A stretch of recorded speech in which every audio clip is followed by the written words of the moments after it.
A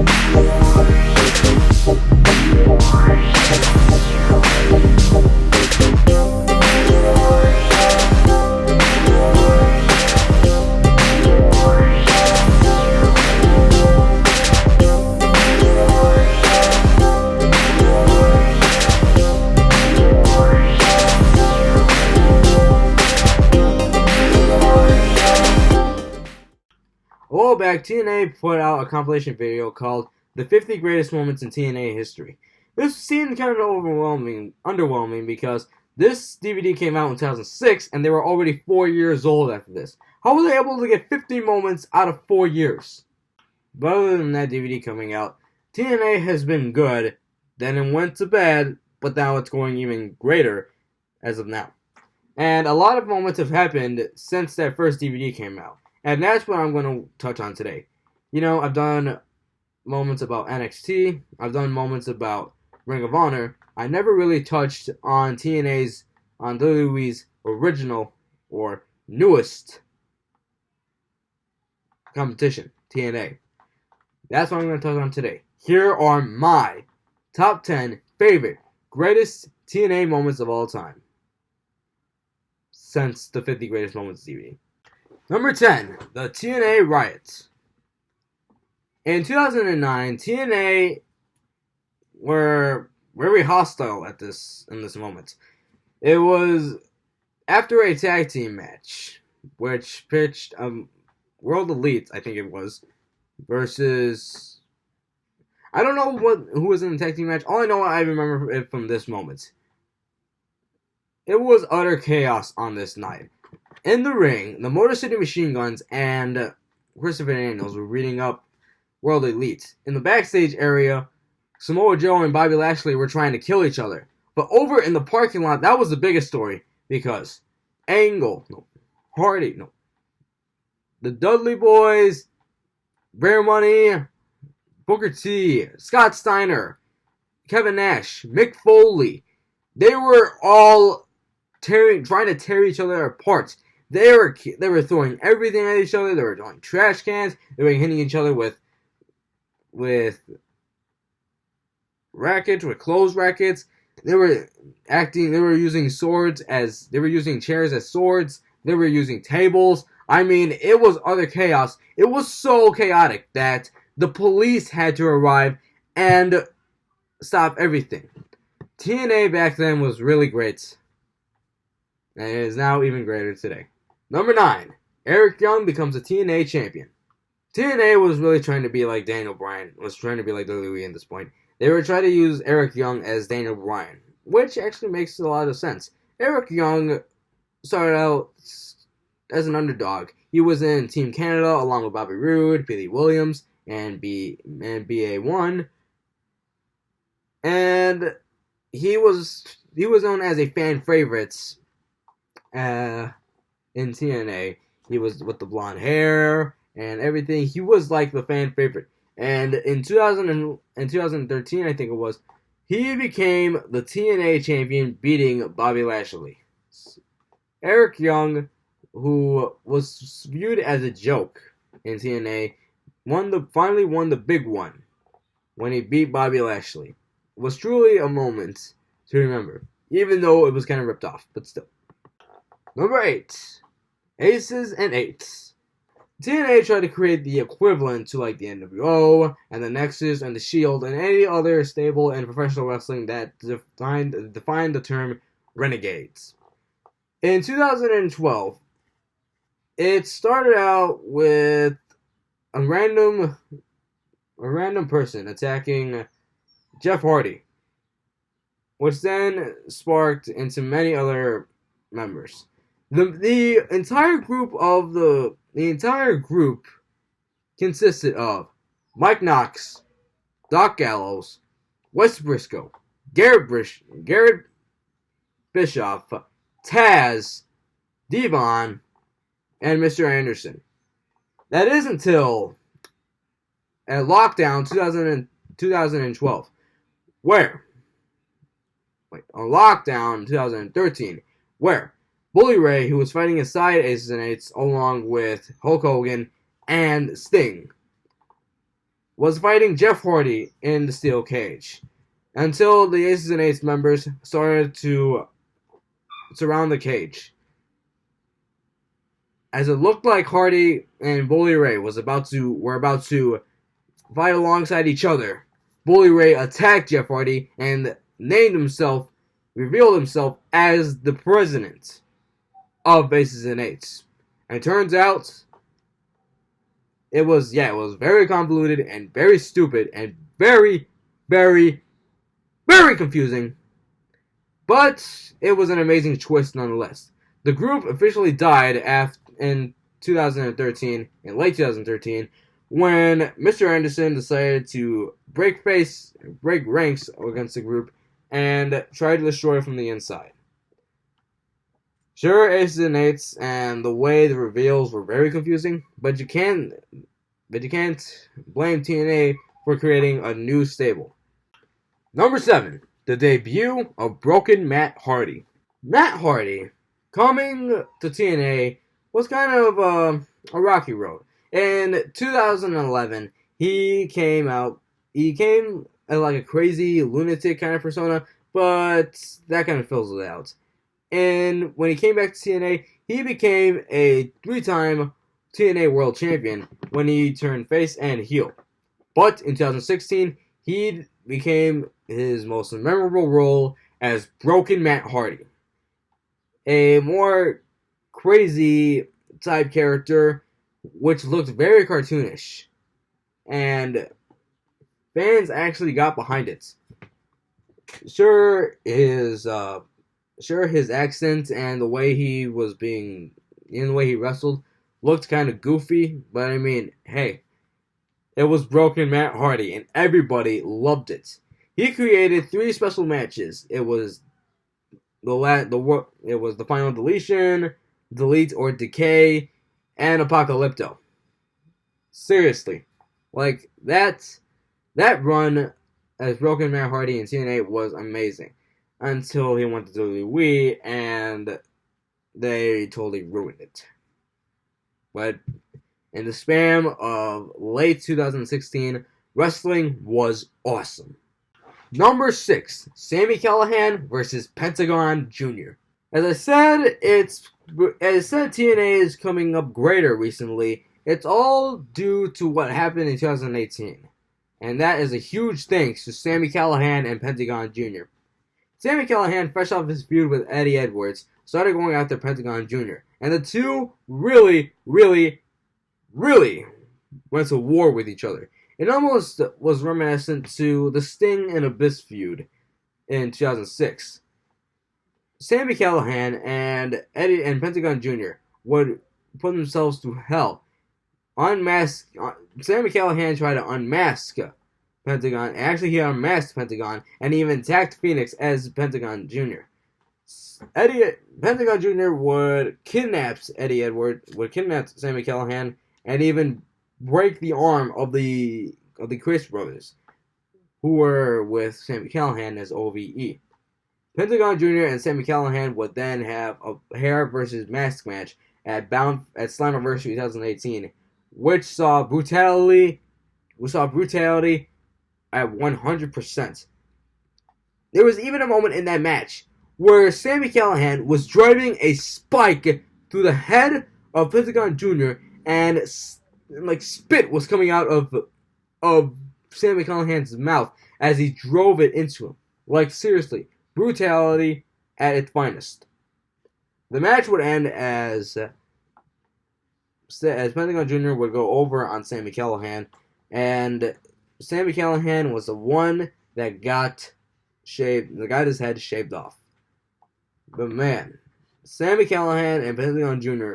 is one of the reasons why TNA is great right now. Number 5, Claire Lynch. Okay. Now, before you guys attack me in the comments, hear me out. Yeah, the way the story played out was hot garbage, but you can't blame TNA for trying something new. Here's just the patch notes. Frankie Kazarian and Christopher Daniels blamed AJ Styles for having an affair with Dixie Carter in a way that they thought he was getting ahead in TNA wrestling. But actually, Dixie Carter and AJ were collaborating with each other to help a woman by the name of Claire Lynch. Now, on an episode of Impact where Styles and Kurt Angle will lose against Daniels and Kazarian, Christopher Daniels grabbed the mic and claimed that AJ Styles was the father of Claire Lynch's child. Since then, Claire Lynch would actually put AJ through so much pain that he thought that he actually was the baby. Claire Lynch actually bought into this character. But we didn't see her get involved more after she quit TNA because of fan backlash. The angle ended with an attorney of Claire Lynch coming forward and saying that she was approached by Daniels and Kazarian to act pregnant in this storyline to frame AJ. Okay, yeah, I know that the way the story was, it was hot garbage. It was so bad that it's also is so bad that TNA got a bad rep in 2011. But to be honest, I actually think this was pretty entertaining. I actually thought the story was bad, but TNA, it's had its ups and downs, and this was a down, but the greatest moment for nonetheless. Number 4, Bully Ray powerbombs Dixie Carter. In early 2004, Bully Ray started to turn face against Dixie Carter, who was like an attorney, who was like the heel authority figure in that amount of time. Like, she was the TNA version of Stephanie McMahon in 2014. Everybody wanted to see her get her comeuppance, and Bully Ray promised that he would be powerbombing her through a table. On an episode of Impact in 2014, Dixie Carter tried to get away, but every member of the TNA locker room came out. Everyone that she mistreated came out and blocked her way. They would then throw her into the ring, and then led to Bully Ray giving everybody fan service by finally powerbombing Dixie Carter through a table. The moment and the payoff was extremely great and deserves to be on my list. Number 3, Hardcore Justice 2010. In 2010, former ECW alumni Raven, Stevie Richards, Rhino, and Tommy Dreamer started to invade TNA. Dixie Carter decided to collaborate with the guys and discuss an ultimatum. You guys can't invade anymore, so what do you guys want? That is until Tommy Dreamer decided to give the idea of having TNA's next pay-per-view an homage to ECW. 2010, Hardcore Justice 2010 led to a boatload of ECW nostalgia as former ECW stars collided with each other on this night. Sure, like, every name was changed due to copyright reasons. Spike Dudley was known as Brother Runt, and Team 3D, they were called that. They were not called the Dudley Boys due to copyright reasons because of WWE. But this entire pay-per-view was the right way to end ECW. There was Dudley's match versus Axel Rotten and Balls Mahoney before both of them would pass in 2016, and even a cameo after that match between the Gangsters, New Jack, and Mustafa Ali, not to be confused with Mustafa Ali. A callback to the rivalry between Tommy Dreamer and Raven, where Beulah was actually in the audience front row, and the main event of Rob Van Dam versus Sabu. Truly a great tribute and a perfect way to end ECW. Number 2, Scott Steiner Math. Ah, yes. This definitely deserves to be one of my greatest TNA moments. And actually, TNA has the pleasure of creating this moment. Other than anything he did in WWE, other than anything he did teaming up with his brother Rick, other than being one of WCW's last world champions, this is the one thing that Scott Steiner will always be remembered for. Scott Steiner created an entire promo of him actually coming up with some math. Like, dude, this was so outrageous and so funny. He even had his speech impediments in there, where he would stumble across some of his words. He came up with this math for his three-way match against Samoa Joe and Kurt Angle, but that match never took place.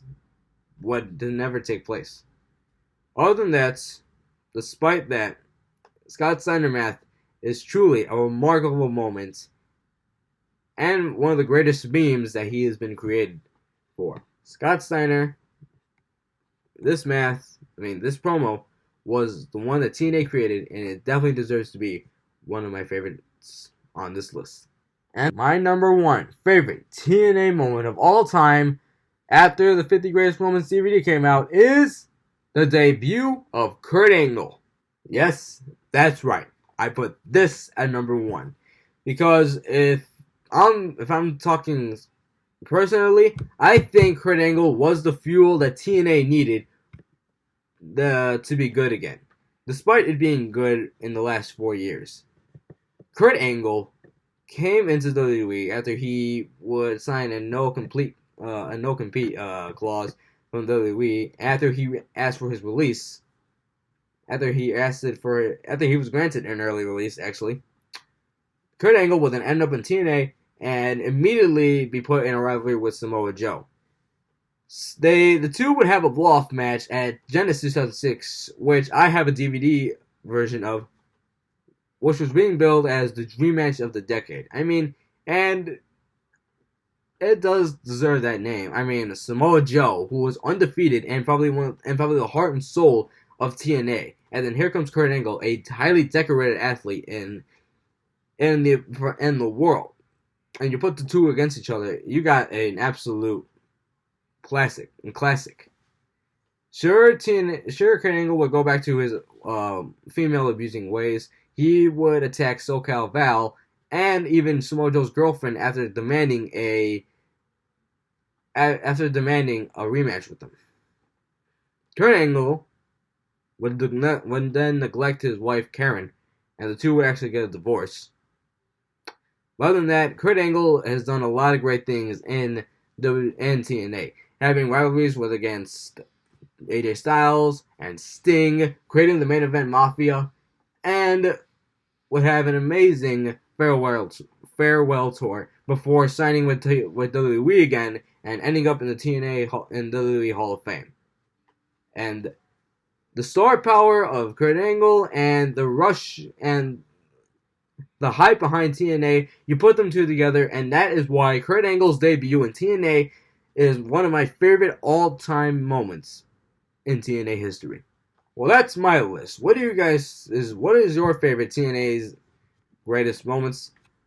Let me know in the comments below. Be sure to put a like on the video, be sure to click the subscribe button, click the bell, and share whatever you want. I will see you all in the next video.